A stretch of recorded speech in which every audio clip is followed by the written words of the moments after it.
Nada, pero vamos con la segunda mesa. Ahora está dedicada al papel de la empresa y la sociedad civil en la protección y el acompañamiento de la infancia en el entorno digital. Las organizaciones del sector tecnológico, las asociaciones empresariales y las plataformas digitales desempeñan un papel clave, ya lo hemos estado escuchando, en la creación de un ecosistema responsable, donde la innovación tiene que ir, pon el guión, donde la innovación vaya de, no, tiene que ir de la mano de la seguridad, la ética y la educación. En esta mesa van a participar 3 representantes del sector digital que lideran desde sus respectivas entidades el impulso de una digitalización más humana, yo diría, tiene que ser humana y ha de ser comprometida. Si no, ya no empezamos a hablar, ¿no? Somos adultos, seamos responsables de nuestra adultez. Así es que damos un aplauso a Francisco Ortiguela, presidente de AMETIC, la asociación que agrupa la industria digital y tecnológica en España, impulsando la innovación y la colaboración público-privada. ¿Qué tal, cómo está? Por aquí. A Susana Bosch, presidenta de Digital, organización referente en economía digital, innovación y derechos de los consumidores online. Susana, por aquí. Susana, no te veía. Gracias, Pilar. Y Miguel Sánchez Galindo, director general de Digitales, la asociación de las empresas líderes en telecomunicaciones y tecnología que promueve la transformación digital sostenible e inclusiva. Va a moderar esta mesa Fernando Suárez Lorenzo, que es presidente del Consejo General de Ingeniería Informática, quien va a introducir el debate y va a guiar la conversación. Gracias a los 4.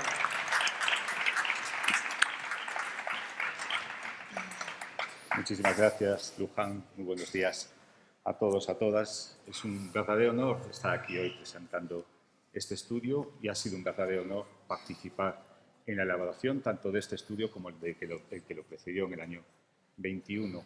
Hay un dicho africano que dice que si quieres ir rápido, camina solo, pero que si quieres llegar lejos, camina acompañado. Y creo que hemos caminado acompañado 4 entidades, Red.es, Universidad de Santiago, UNICEF y el Consejo de Ingeniería Informática, para llegar lejos.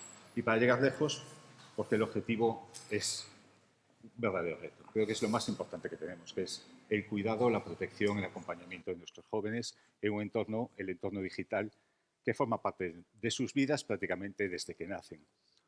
Se comentó a lo largo de esta mañana, ¿no?, el cambio en el que estamos viviendo, el cambio por la penetración de la tecnología. Yo creo que el gran cambio que hay entre generaciones, y hay una brecha generacional importante entre nosotros, los que ya somos adultos, y los más jóvenes, es que nosotros todavía nos conectamos a Internet. Ellos viven permanentemente conectados. Por lo tanto, Internet forma parte de sus vidas. Internet, podríamos decir que prácticamente es el centro de sus vidas. Yo creo que Internet es el descubrimiento, el avance más democratizador del ser humano. Y por lo tanto creo que ofrece muchísimas ventajas, que no debemos demonizarlo y que por lo tanto es fundamental que sepamos cómo sacarle el máximo rendimiento. Pero como decía, estos jóvenes, estos niños, niñas, adolescentes viven permanentemente conectados. La tecnología podemos decir que es el centro de sus vidas y ahora de lo que vamos a debatir es justo de cómo podemos cambiar esta tendencia, cómo podemos hacer que las personas estén en el foco de la tecnología, que desarrollemos tecnologías centradas en las personas. Para eso vamos a ver que la implicación, como también se ha apuntado anteriormente, del sector privado y de la sociedad civil es absolutamente fundamental. Y creo que la innovación no está reñida con un avance ético, con un avance sostenible, con un avance responsable de la tecnología. Vamos a hablar sobre ello, vamos a reflexionar sobre ello con 3 de los principales representantes del sector tecnológico en nuestro país y que creo que tienen mucho que decir. Si este estudio es una oportunidad, es un estudio único a nivel mundial, creo que desde el punto de vista de la tecnología, de las empresas de tecnología, tenemos también la oportunidad de ser referentes a nivel internacional. Comenzamos, Francisco, si te parece, desde AMETIC. Vosotros impulsáis iniciativas que promueven una digitalización responsable y la colaboración, la cooperación entre empresas, entre administraciones y entre el ámbito educativo, entre los centros educativos. ¿Qué papel crees que pueden y que deben, además, jugar las compañías tecnológicas en la educación digital de los más jóvenes y cómo puede el sector contribuir a reducir una brecha, porque una brecha tecnológica es una brecha social a día de hoy, cómo se puede reducir también la brecha entre el uso de la tecnología y la formación en valores digitales?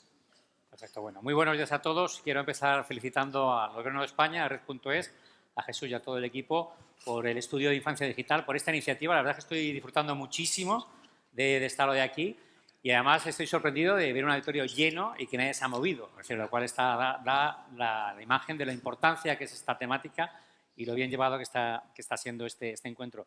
Y estoy disfrutando mucho también de los debates que se están haciendo porque están muy alineados con lo que pensamos también desde la industria digital. Y disfruto también mucho porque es un tema que conozco bien porque personalmente he tenido la gran suerte, allá por el 2014, de un proyecto de digitalización con el Ministerio de Educación y con todas las comunidades autónomas, con las 18 comunidades autónomas, donde trabajamos en un laboratorio gigantes en los centros rurales agregados, en los famosos CRA. Y tuve la suerte de estar allí, de estar con ellos y de vivir. Voy a contar un par de anécdotas y un par de ejemplos para que veamos lo que es la digitalización en el mundo de la tecnología. Empezamos, primero lo más importante, como se ha dicho aquí, fue la formación del profesorado. Más que cacharros, más que equipos, lo más importante era la formación del profesorado, porque la formación era el cambio de la forma de enseñar. En vez de aprendizaje basado en la memoria, era aprendizaje basados en los proyectos y para esos proyectos eran necesarias las herramientas digitales.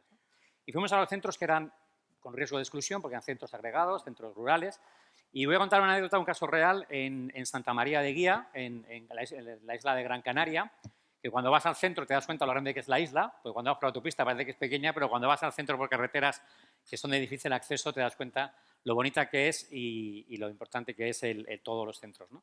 Y en este centro pues fuimos con el consejero para inaugurar el centro, habían ya estado trabajando, habíamos formado a los profesores y fuimos al centro y estaban una profesora en un aula y nos contó, pues hemos hecho un programa una redacción. Bueno, yo cuando era pequeño una redacción era tú te ponías solo, pensabas, escribías, se la dabas al profesor y el profesor te decía pues faltar de ortografía y demás, ¿no? Bueno, pues este proyecto de redacción contaban 3 chicos y chicas, tenían que elegir 3 pueblos autóctonos, 3 pueblos de la zona, 3 animales autóctonos y hacer una redacción sobre 3 animales, 3 ciudades, 3 centros. Y luego tenían pero antes de eso, tenían que primero trabajar en equipo, hacer una editorial, darle nombre a esa editorial con herramientas creativas y luego hacer cada uno, una vez que se ponían de acuerdo en qué 3 animales, qué 3 ciudades o 3 pueblecitos se hacían esa redacción. Y luego, además, lo bueno es que después, una vez hecha la redacción y escrita por ellos ya individualmente, volvían a trabajar en equipo porque se grababan con las tablets, grababan lo que habían hecho, ¿no? Entonces, bueno, aquí vemos que en vez de hacer una redacción tú solo, donde te pones a pensar y trabajas y ya está, aquí se desarrollan habilidades de trabajo en equipo, habilidades creativas, porque tienes que trabajar en equipo para buscar un logo con herramientas de design thinking, habilidades de comunicación, porque luego te estás grabando, estás viendo lo que has hecho bien, lo que has hecho mal. Y la anécdota viene pues cuando pues un chico estaba grabando a una chica, estábamos hablando de quinto de primaria, es decir, que chavales, pues eso, 10, 11 años, y cuando acabó la chica de hablar, resulta que suena el timbre del recreo y decimos, bueno, pues oye, muy bien, está muy bien, nos vamos. Y dice el chico, no, ahora me toca a mí. Es decir, para que veáis la diferencia, ¿no? Cuando usas tecnología y cuando desarrollas habilidades, los niños ya no quieren tanto ir al recreo, sino que les gusta aprender. Y con la tecnología, y ahí está la labor del profesorado, la tecnología bien utilizada como herramienta, no como medio, no como fin, es una herramienta impresionante, porque nos ayuda a aprender. Y además nos permite también personalizar el aprendizaje en función también de cada necesidad. Y otra anécdota también, en otro centro que está en Cantabria, pues los profesores lógicamente podían, era opcional el ir pues el dar las clases con tecnología o sin tecnología, ¿no? Y había un profesor pues, que le quedaban 2 años para jubilarse y dijo, mira, me quedan 2 años, yo ya llevo toda la vida enseñado de una manera, no voy a cambiar, ¿no?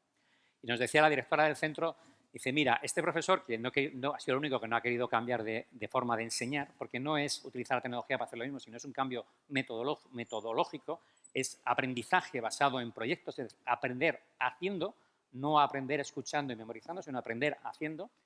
Y este profesor dijo, mira, voy a cambiar porque veo que cuando están en clase los alumnos están súper aburridos y están deseando que toque el timbre para cambiar de clase y van a vuestras clases con más ganas que la mía. Y este profesor al final decidió también cambiar. Y es importante la labor del profesorado, se ha comentado antes. Y un dato importante, que es un dato del Ministerio de Educación reciente, es que el 80% del profesorado de colegios públicos tienen ya esa formación. En toda España hay 16 centros ya de aulas del futuro donde se enseña, o los profesores tienen la oportunidad de aprender a trabajar con la tecnología. Con lo cual, desde el sector de la tecnología lo que hacemos es favorecer esas aulas del futuro, esa formación, y poner a disposición de todo el mundo esta tecnología. Pero también creemos que es importante, como se ha dicho, la labor de las familias. Y ahí también, desde el sector, estamos todos de acuerdo en que tenemos que ayudar a que esa educación, esa formación llegue también a las familias. Y creemos en la regulación, una regulación lógicamente equilibrada, una autorregulación también, y luego desde el sector de la tecnología, de la industria, siempre estamos desarrollando soluciones, modos parentales, buscadores seguros, control horario. Es decir, tenemos una serie de herramientas en las que seguimos trabajando para conseguir que la propia tecnología sea la solución a esos posibles riesgos que hemos visto. Y nada más, felicitar de nuevo al Gobierno y bueno, dar también y yo creo que son buenos datos también ver que lo que son los resultados pues van mejorando después de 4 años, lo cual es una muy buena noticia para todos y quiere decir que estamos en la senda adecuada. Y desde AMETIC, lógicamente, ofrecer la colaboración. Muchas gracias, Francisco.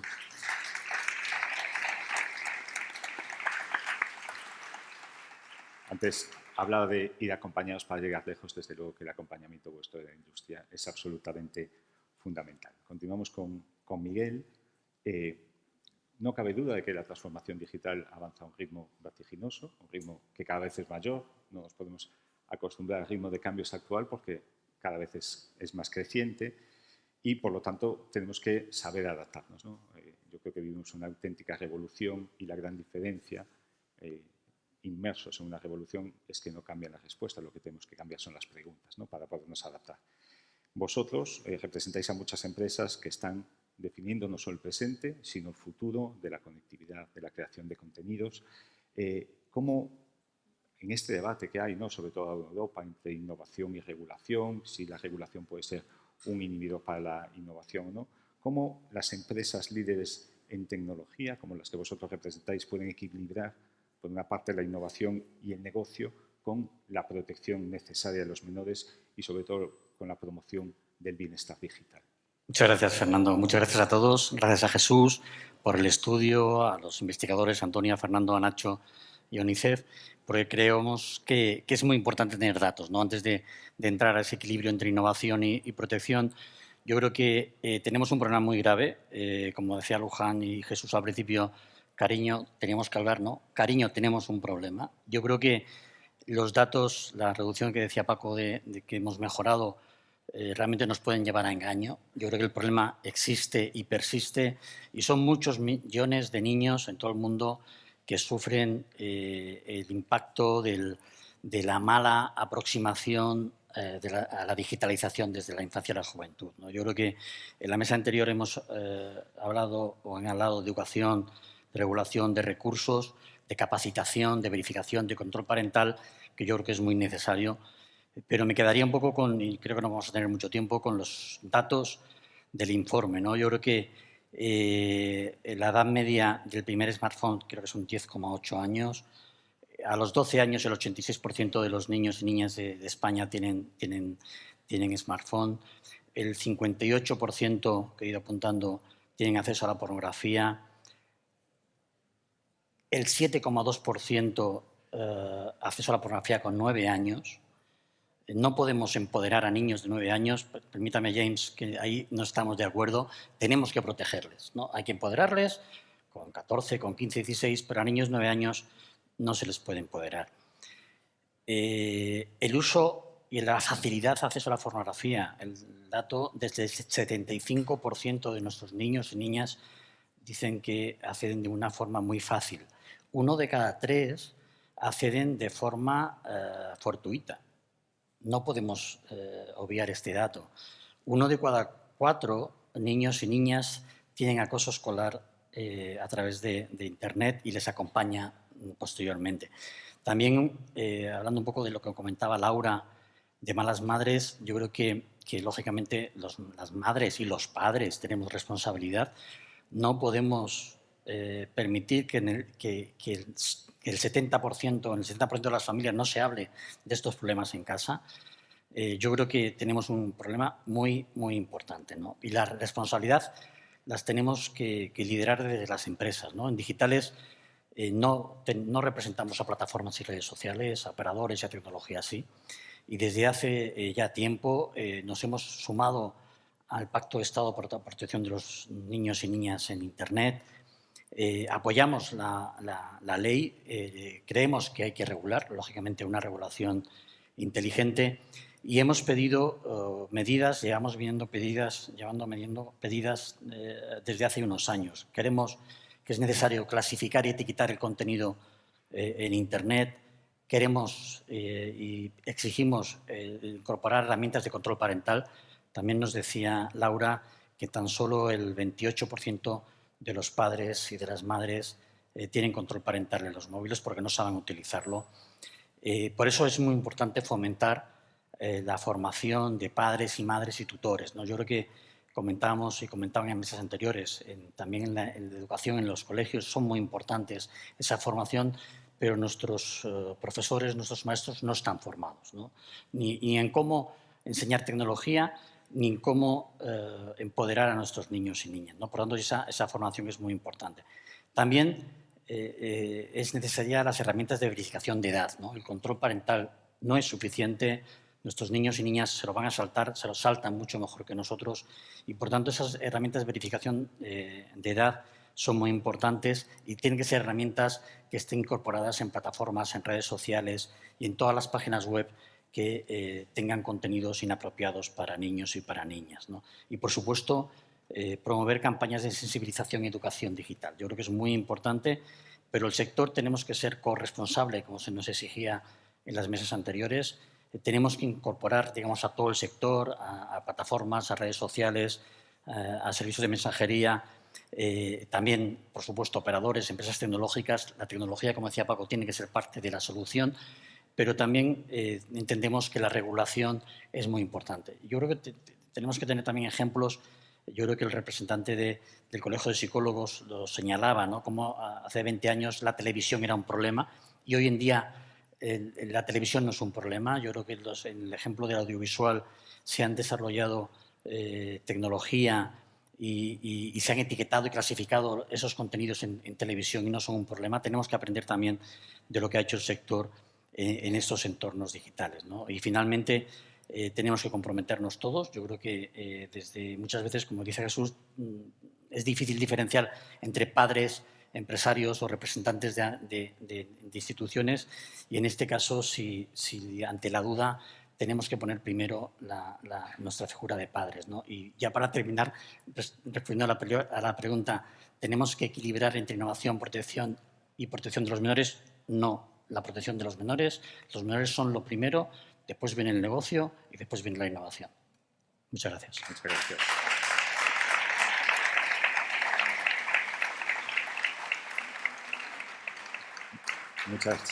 Muchísimas gracias, Miguel. Se ve que has hecho los deberes, que te has estudiado los datos y se ve que además asumís esa responsabilidad. A mí me quedo mucho más tranquilo también como padre, como tecnólogo, de ver que la industria en nuestro país tiene esa sensibilidad, ¿no? Y bueno, continuamos ahora con Susana. Vosotros desde Adigital habéis sido muy activos en el impulso de una economía digital ética, responsable, sostenible, donde la confianza de los usuarios también es un valor central, ¿no? Y yo creo que esa confianza un poco está trascendiendo, ¿no?, en esta mesa, ver cómo tenemos que generar confianza para poder aprovechar también herramientas que son maravillosas para trabajar, para relacionarnos, pero que obviamente tienen una serie de riesgos.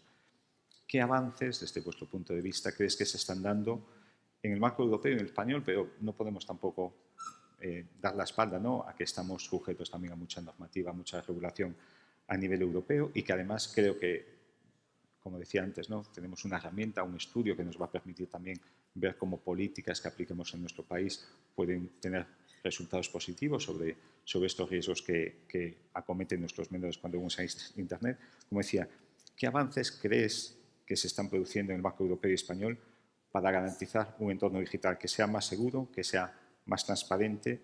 ¿Y cuáles son los compromisos que desde el sector bajo vuestro punto de vista también, se están asumiendo para reforzar una responsabilidad social digital? Muchísimas gracias. Lo primero, enhorabuena por el estudio, porque al final es muy importante para poder pues entender los riesgos, tener datos específicos de qué está sucediendo. Al final, aunque vemos que efectivamente ¿no? sigue habiendo un riesgo importante y necesitamos trabajar en esta área, hemos visto una tendencia positiva. Yo creo que no hay que olvidar que esto, desde A Digital y desde el entorno en general social, es algo que nos preocupa a todos, ¿no? Cómo proteger los riesgos hacia los menores, proteger de los riesgos ¿no? que hay en Internet y en el entorno digital. Pero es algo también que tenemos que tener en cuenta que se ha ido trabajando durante todos estos años. En el 2024 estuvimos reunidos con Presidencia, las asociaciones, plataformas digitales, hablando ¿no? de estos temas. Desde el año 2022, ahí en la normativa, la DSA, ya se empiezan a incluir aspectos sobre cómo proteger ¿no? en privacidad y especialmente los menores. Se está trabajando en una normativa que es la Digital Fairness Act, la DFA, que se verá luz en el año 26, donde se está viendo ya cómo se regula ¿no? el diseño ¿no? de contenidos adictivos, hemos hablado de adicción, los sistemas de recomendación y, en general, la verificación de edad. Existe una herramienta que se está trabajando a nivel europeo y probando en España también para verificar el hecho ¿no? de cómo verificamos el hecho de cuando los menores acceden ¿no? a ciertas aplicaciones, cómo verificamos su edad. Y en España, en concreto, ¿no? hay una serie de medidas que se están trabajando de legislación en paralelo que se están implementando. Entonces, yo creo que tenemos que tener en cuenta que se está haciendo. Sabemos que la digitalización y las tecnologías, con todos los temas y avances, sobre todo con todos los temas de la IA, avanzan muy rápido.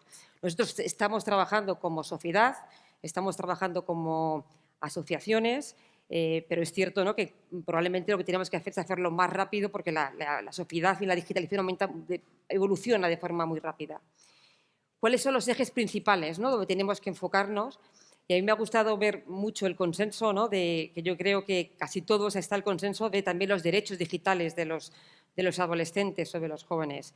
Hay una base fundamental que estamos muchos de acuerdo, ¿no? es cómo mitigas esos riesgos teniendo el concepto de educación y de empoderamiento. Y aquí es mucho educación a las familias, a los entornos, desde el colegio y desde los jóvenes. Hay un segundo punto que creemos también que es muy relevante y que tenemos que seguir trabajando, y es que esto es un problema de todos y tenemos que trabajar de forma conjunta. Y aquí nosotros, desde A Digital, trabajamos mucho y hemos trabajado muchos años, llevamos más de 30 años, no en esto específico, pero sí en temas de digitalización, de diferentes asuntos que han ido evolucionando a lo largo de estos años en corregulación y autorregulación, en cómo trabajamos los distintos agentes, cómo se tienen que hablar con los expertos. Esos estudios son estupendos porque se pone foco en cuáles son los problemas. Por supuesto, los gobiernos, las empresas y, en general, ¿no? la sociedad, para crear normativas y regulación que tenga sentido y que se pueda implementar. Y otro punto muy importante que también consideramos desde Digital es que esto lo veamos como un problema europeo, que tenemos que buscar también soluciones a nivel europeo. Estamos regulando o implementando acciones concretas para mitigar estos riesgos, teniendo en cuenta, de nuevo, el empoderamiento que queremos dar a los jóvenes, pero lo pensemos a un nivel europeo que es crítico, porque al final, ¿no? si pensamos únicamente en problemas concretos y soluciones concretas para España, podemos crear duplicidades en normativas, legislaciones, que probablemente pues, pueden crear hacia nuestras empresas, ¿no? hacia nuestra sociedad, pues problemas de competitividad en un futuro, que tenemos que tener en cuenta que la digitalización, mirada desde un punto de vista irregulada y desde un punto de vista de transparencia ético, es positivo para la sociedad. Entonces, en conjunto, ¿no? para terminar, de nuevo, ver que el punto de empoderamiento y educación es crítico, añadir, ¿no? a la mesa de debate el conjunto de vamos a hacerlo con medidas que se están trabajando ya y con medidas que escuchen a los distintos intervinientes, ¿no?, que trabajan en esto y sobre todo que pensemos, ¿no?, en implementar esto de forma global y pensando en Europa, que es muy importante. Muchas gracias. Muchas gracias.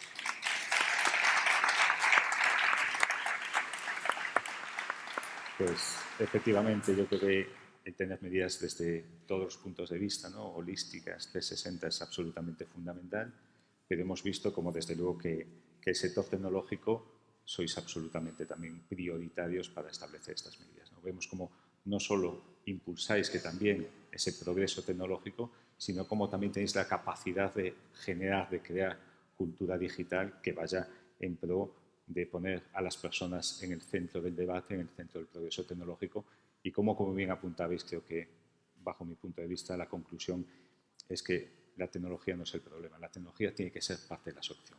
Así que muchísimas gracias Miguel, Susana, Francisco por vuestras impresiones y sobre todo por el compromiso que adquirís en vuestras organizaciones para impulsar un desarrollo ético y responsable de la tecnología. Muchas gracias. Muchas gracias. Muchas gracias. Gracias.